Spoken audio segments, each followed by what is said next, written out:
Hello ជម្រាបសួរសួស្តីអ្នកនរគ្នាស្វាគមន៍សាជាថ្មីមកកាន់វីដេអូថ្មីថ្ងៃនេះ admin មានរឿងថ្មីមួយចង់ចែកជូនទស្សនាដែលមានចំណងជើងថាកំពូលអ្នកសើបអង្កេតឆ្មាសនេះគឺជាសាច់រឿងរបស់ប្រទេសចិនអ្នកគ្នាដែលមានការសើបអង្កេតបែបបាញ់ប្រហារប្របាញ់អីចឹងណានេះគឺជាសាច់រឿងមួយដែលល្អ admin rate ឲ្យ10លើ10បណ្ដោយហើយកុំភ្លេចណាមាននៅក្នុង tina.com នេះអ្នកនរគ្នាក៏ទៅចូលនៅក្នុង Google មកក៏វាយពីថា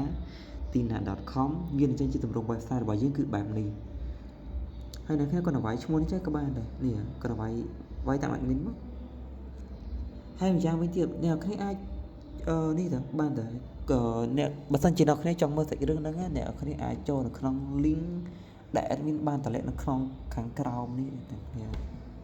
គាត់ទៅចូលមកដល់គឺវានឹងដល់នេះ